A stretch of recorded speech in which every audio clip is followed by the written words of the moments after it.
In this final film in a series of 3, Peter and Elfrieda Dyck share their story of various transports of Mennonite refugees from Europe to South America after World War II. These Mennonites traveled to Uruguay and Paraguay. They were joining other Mennonites who had resettled in South America nearly 25 years earlier. This story, as told by Peter and Elfrieda, is a personal one, yet it involved many people in one of the most dramatic chapters of Mennonite Central Committee's history. Peter and Elfrieda Dyck have served with Mennonite Central Committee for more than 30 years. Here are their stories of the Mennonite Refugees. Welcome to our third and last film in this series, and we hope you will find it interesting. Remember, what you are going to see was taken after World War II. But the need in the world continues, and the refugee problem is still with us today. It's very much with us today. In fact, we're told that there are at least 10 million refugees in the world today. And United Nations statistics say this year, as last year, and probably next year, 20 million people will die of hunger because of lack of food. Maybe God is calling some of you to be His volunteers, to be His hands, His feet, His voice. In the first film, Peter told the story of the miraculous delivery of over 1,000 Mennonite refugees from Berlin, and we call this film Berlin Exodus. In the second film, you saw the refugees on the good ship Volendam and their arrival in South America. This film we called Gott kann.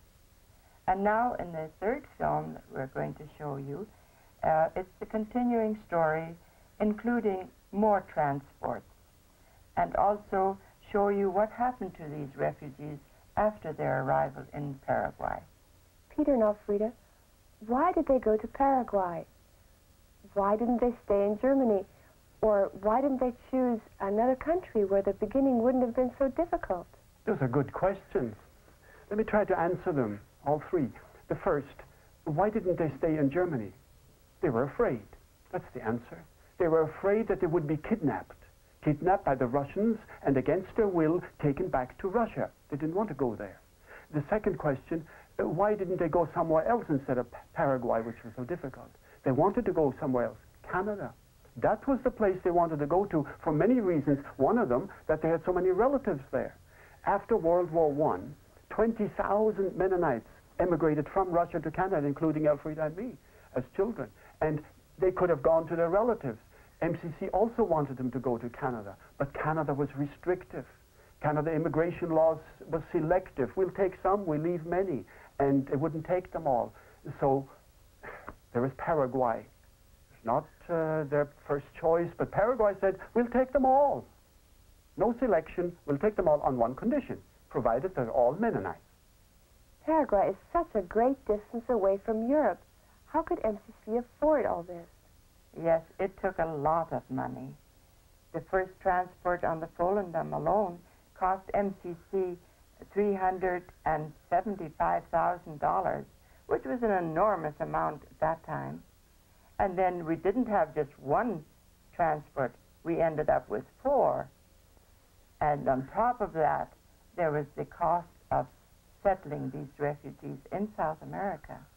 There would have been money available from an organization called the IRO, the International Refugee Organization, which was part of the United Nations. They said, we will help you finance these transports, but not if the refugees are Germans. The United Nations had a rule that no German could be a refugee. So if we could prove, if MCC could prove a document that the refugees from Russia coming to Germany and speaking German were not German, but were really Dutch in origin, ethnic Dutch people, then the IRO would chip in some money and help us finance the trip. Yes, and what a complicated problem that was. And then we had the problem of the ship that never got there. That was the Charlton Monarch. By the way, that ship was not chartered by MCC, but by the IRO.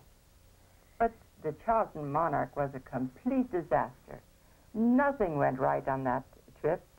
We had food poisoning. We had mutiny. And the engines gave up their ghost.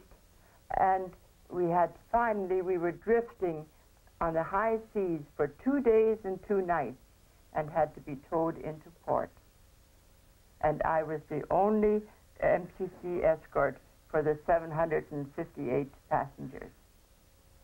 But now, I'd like to take you back to the beginning, to the real beginning, not to the camp in Berlin, and not to some camp in Germany where the refugees from Russia were, but at the time when 33 who had left Russia and trekked all the way across Germany and came to the Dutch border and stood there asking to be admitted into Holland.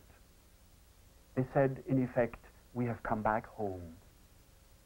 This explained that 400 years earlier, their ancestors had left Holland, and now they were back, and surely that was a new beginning, and triggered many new beginnings, as you will see later in the film.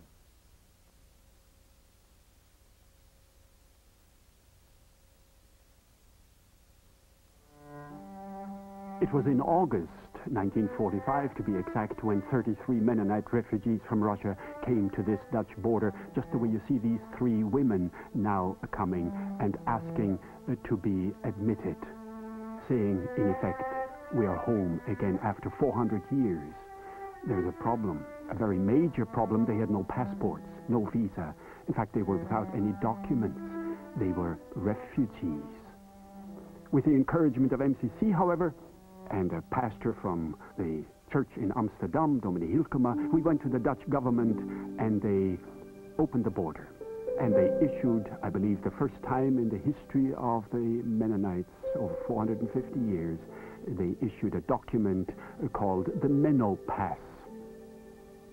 And on the basis of this Menno Pass, they came. In the meantime, in Germany, MCC opened camps in the British zone, the American zone, and of course there was the camp in Berlin. In the American zone there was Backnang, and then Gronau in the north. But Germany lay in ruins. The churches, the hospitals and the schools and the private homes, the cities and towns were a shambles. The war had really taken its toll. The living, those who had survived, over 11 million refugees, and about 35,000 Mennonite refugees from Russia.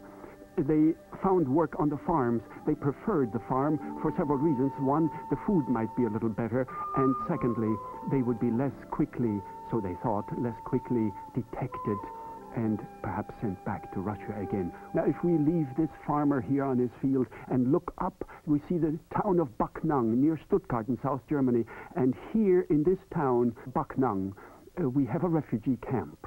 Oh, maybe 800, 900 people in these barracks and nearby a leather tannery. Now, life in a refugee camp anywhere has certain similarities. There's one tap where the women get their water, and of course there are the children. If anybody knows where the parents of the children are, that would be wonderful. And there are the MCC workers. It's Maggie Friesen and Marie Brunk. And Elfrieda was there too. And of course, the women sit and visit and knit if they're fortunate enough to have a little wool. Knit and visit. Visit if they're fortunate enough to hear all these many, many children. If only we knew where the parents were. There's work in the camp. The laundry has to be kept clean. 2 boys become fast friends. Supper time. Some of the men have found work outside the camp and are coming home. But there's more than this. There's also spiritual renewal. These people have just committed their life to Christ. They've said, yes, we want to be baptized, we want to join the church, although there really is no church here. And again, the choir is singing, and we leave them there and go to Gronau, 500 miles away in the north, near the Dutch border, another refugee camp where MCC gathered these people, processing them for immigration to Paraguay, but also to Canada. one of the great things we did so early, and I still marvel today how we did it, we distributed Bibles. I marvel, where did we get those Bibles at that time? One for every family. Many of them had not owned their own Bible. Young people like these had hardly seen it, not held it in their own hand, not been able to write their name into it and said, this is now my Bible, my very first personal Bible. It's a great treasure, a wonderful book. And then we had a rather unusual experience. I married 3 couples at the same time. I don't think I'll ever do that again. Almost hitched the wrong man to the wrong woman. But here they are, happily married. So life in a refugee camp does go on, and the children are born. If you look carefully, some of you might recognize some of the MCC baby clothing. And let me say it frankly, if it weren't for your layettes, your baby bundles that you send out continuously, these children wouldn't have had anything really to clothe them or to wrap them in. Our nurse, Margaret Jansen, who later on worked in Vietnam many years, now in Ontario. Lois Yake, daughter of C.F. Yake, in the office, consulting with one of our other office staff. We had 2 Margaret Jansens. This also happens to be Margaret, the wife of Siegfried Jansen. They are responsible for the camp, and it looks to me that she's going to have a little clothing distribution today. In the camp from time to time, as there was opportunity and as the people came, this is Siegfried, then they gave clothing to the refugees. They did a marvelous job here, including getting an ambulance so that they could improve the health of people with a hospital that they started so they could go to Canada. Off the street they come, they see the MCC sign, and when they sit down with our secretary, naturally the very first thing is, let's see whether we've got you on our card index. Yes, we do, but where's your wife and your children? And the answer is so often, sorry, I don't know. They're missing. So we begin the registration. That's step number 1. And after that, they will go to number 2, that is Anmeldung für Unterkunft und Verpflegung, that is now they'll get their room and board assigned, and then number 3 is the IRO case card. The IRO, the International Refugee Organization. And then there are many Fragebogens, questionnaires. Oh, everybody wants to know. The British want to know, the German wants to know, MCC wants to know. Everybody has their own questionnaire, and naturally we need to help these people with filling out the various questionnaires. Step number 6 is when they come to us, and naturally we talk about their past and more than that, especially their future, and our preference is to send them to Canada. Siegfried seems to have a problem here, and we consult together. What shall we do?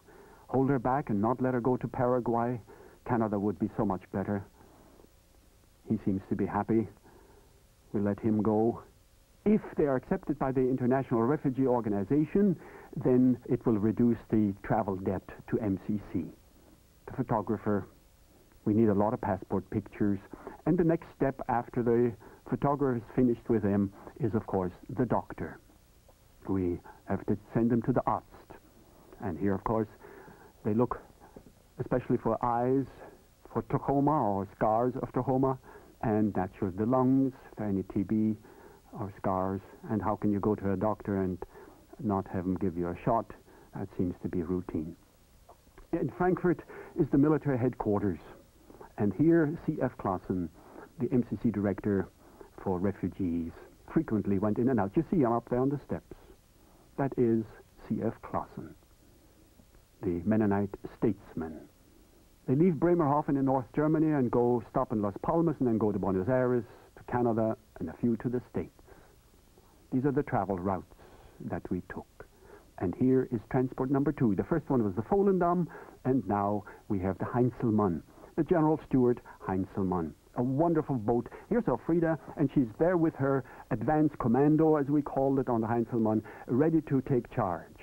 The day before, or 2 days before the boat was to leave, she would go there with 25 or 30 or 40 people, usually fairly young people, and see that the boat was absolutely ship-shape and ready, and everybody was acquainted with the layout of the boat, so that when the refugees came the next day, I usually brought them there by special train, as you see here now, and then these people would be there, the 30 or 40, to receive these and help them. Now, this is indeed a historic moment. As they come to the windows to see the ship, for many of them the first time. They fold their hands in gratitude. They lift up their children to see it. All this means new beginning, new beginning. We're going to go to Paraguay.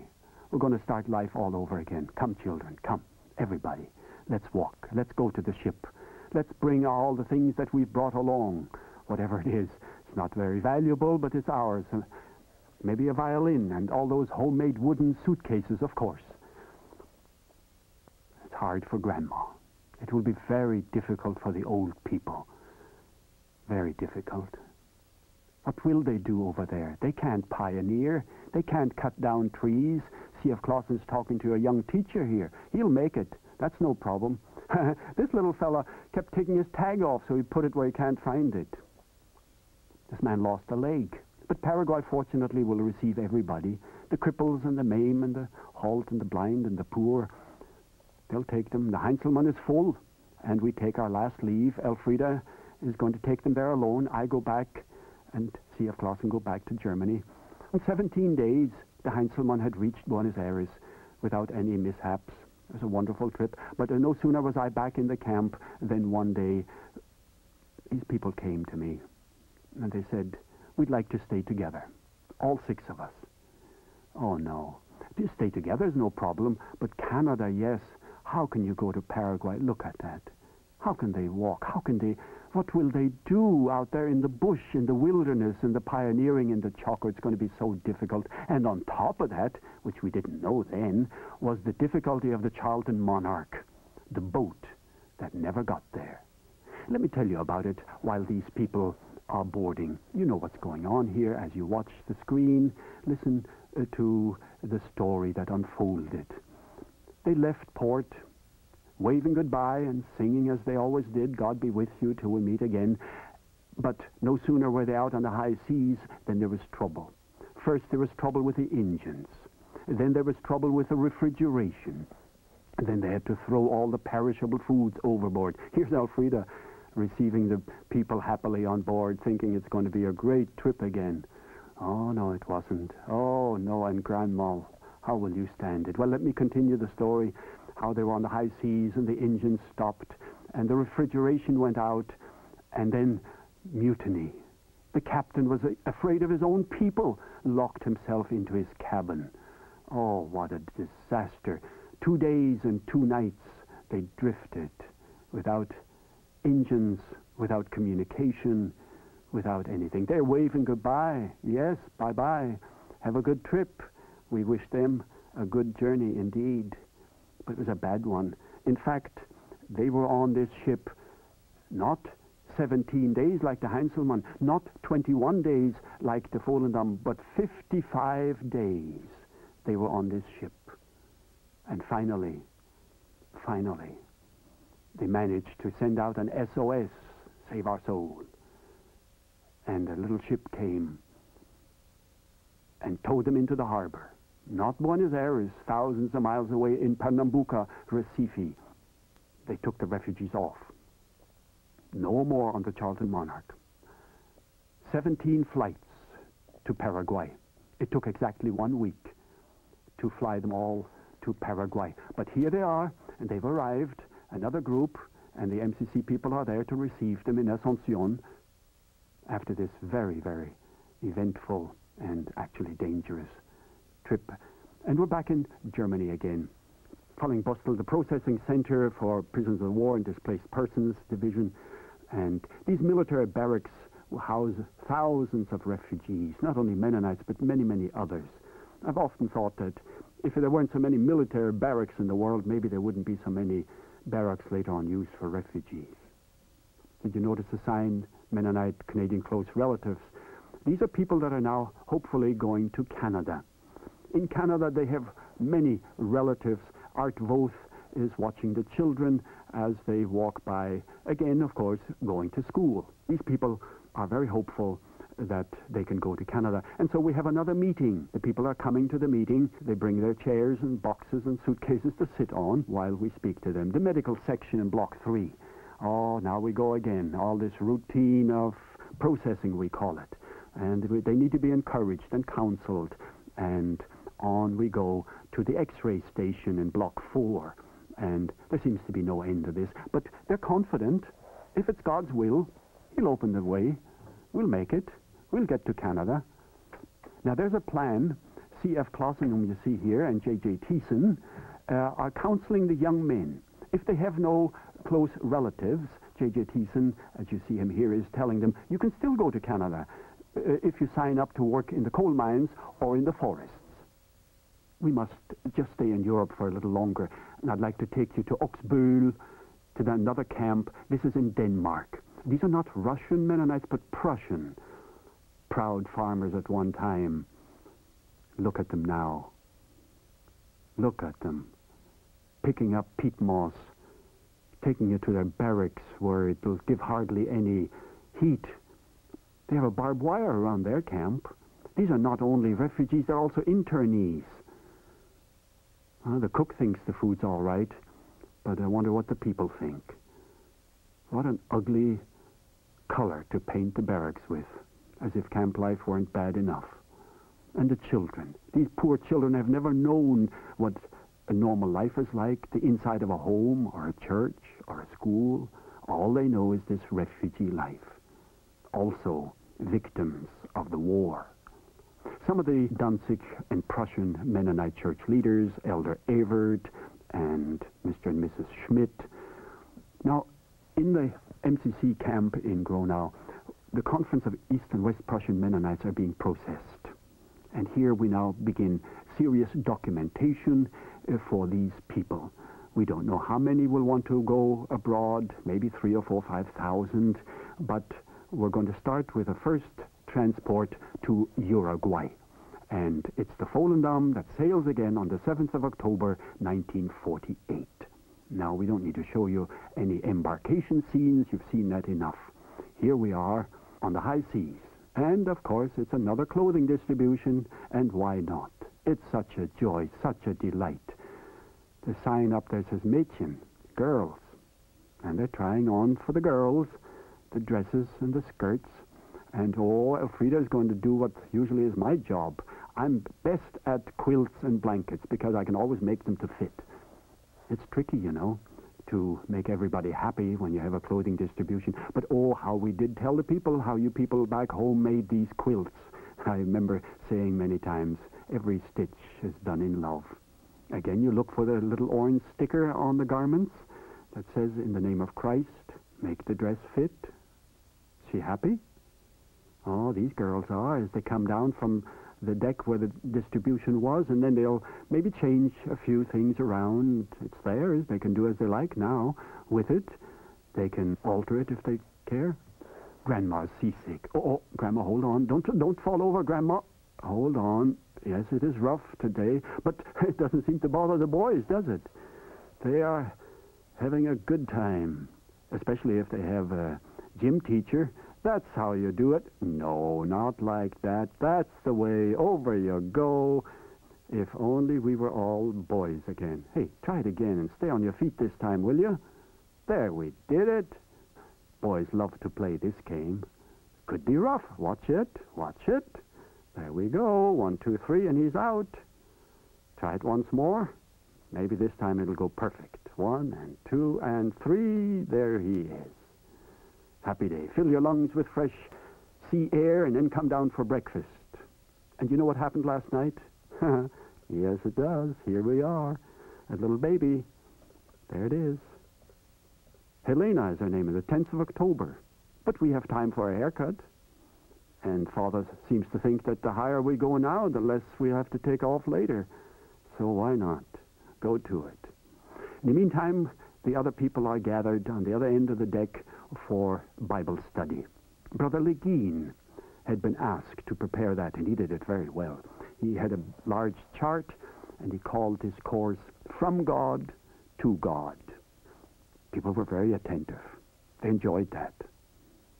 They profited by it. And it was all too short. Before we knew it, baggage was unloaded, and it's Uruguay. Again, a historic moment. For the first time in the history of Mennonites, Mennonites are now landing in Uruguay. Never in 450 years had Mennonites settled there.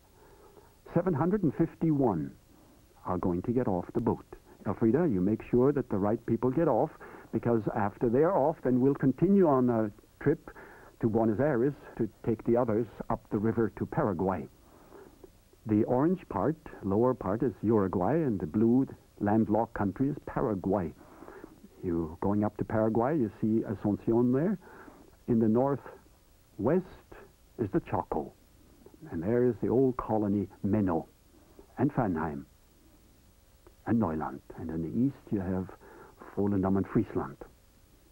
Now, if you'll come with me, this is the Paraguayan flag, and we're on the Paraguay River.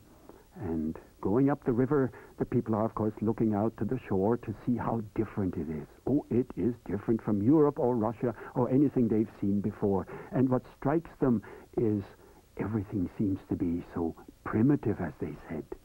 It is primitive, they thought, especially when they saw the landing arrangements. They'd never seen anything like it. All they've got, really, is one post. But they've got that, at least, one post to draw in the ship. But what are they going to do for the people to get them off? Well, no problem. Here we go. Or do we? Well, sure. Why not? That's good enough. If it moves a bit and somebody falls in, they won't drown. There we go. And the buggies are already there to receive the Mennonites and to take them to their new settlement. And we arrive on a Sunday morning, and it's church. The smoke there is to keep the mosquitoes away. They don't even have a building yet. Outside in the clearing, Brother Jansen is leading in the last song, and then the church service is over, and we come out into the village street. As they walk down the village street, they see the soil is slightly red. On the left, you see the rooftops, the vegetable gardens. A wagon meets us, and on it is Dr. Stolfert and Elfrieda, Mrs. de Fair. But it's hard work. It's extremely difficult burning the underbrush, cutting down those big trees, building that first house. And before they can build, they have to have the bricks, the mud bricks, the adobe bricks, and of course before they have that, they have the water, which means digging a well. It is so difficult. And so many of these women have lost their husbands. And that wheelbarrow, they had to make it themselves by hand, of course. They had nothing at all to start with. It's very interesting how, when they had the first bricks done, the first building that went up was always a communal building. It doubled up for a church and school. Now, note carefully.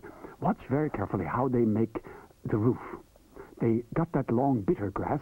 See how he puts the mud on it, strikes the excess off with two sticks that he's got there, gives it to another fellow who slings it up to the roof. They've got to do it with almost next to nothing in terms of cash. There's no money for nails. The windows are not there, and they won't have windows for a long time, just sacks hanging there. But it is a beginning. MCC bought animals for the new settlers. This is the cowboy. Peon, they call him down there. These animals were supposed to be tame. Some were, but many were not. The Zebu bull is for crossbreeding purposes. Now, the cowboy has to keep an actual record of the condition of every animal and report back to the owner in the village. They found a calf here, it seems to me, that needs treatment. And careful now, careful, that mother cow could be angry. Let the man on horseback drive her away. That's better, that's better. There, now they can give it the treatment. Good. The cowboy's boy back in the village, he seems to have his own little problem. What a cute little pet he's got. And his brother has a parrot. That parrot can talk Plattdeutsch. He's supposed to be doing his homework, but a parrot is a lot of fun, you know. But look at the first house. It's done. It is done. It's been hard work, but they did it. And now, as we go through the Chaco landscape, whom do we have here? Elfrieda and Mrs. de Fair with the latest model hats. Ask them where they got them. Let's see the vegetable gardens, the corn, the mandioca. Everything seems to grow very nicely, too. This is the home of the cowboy whom we saw before, and here are his fruit trees, his mandioc. And there's papaya trees, and of course always bananas everywhere. And they have, naturally, their vegetable garden with a sturdy fence around it to keep out animals. And one of their favorites in the vegetable garden is, of course, the watermelon. But again, it is hard work. Always we come back to that one. They want one board, dig a hole in the ground, one man below, one on top, chop down the tree, lay the log on the cross, and pull up and down. Knock in the wedge and keep on sweating. Surely there's a better way. And then we remembered our steam engines that we used for threshing back in Kansas long ago, and we're no longer using them. Watch now how carefully they take this steam engine off the ship so it doesn't topple into the river. See how they wound that rope around the flywheel? Inch by inch, they move it off carefully, carefully, like that. And now come with us to the distant colony of Pfannheim, established 25 years earlier, where they have a lot to show for a quarter century of pioneering. Here, everything seems to be so much more advanced. They too work with logs, but they're mechanically hoisted, and they even weigh them. Their houses have windows. Their oxen are tame. The harness is sturdy. The homes are whitewashed, and they have what they call a summer kitchen. It's lovely. It took 25 years to accomplish all this. And now, let's go back again to the refugees, to those that just arrived in this house. Note how different that is. There are no door, no windows, but it is a home, and there's love, and there's hope. There's hope that one day father and husband will join them. Hope that there will be many new beginnings. Hope as the children go to school that, in fact, everything will be a new beginning.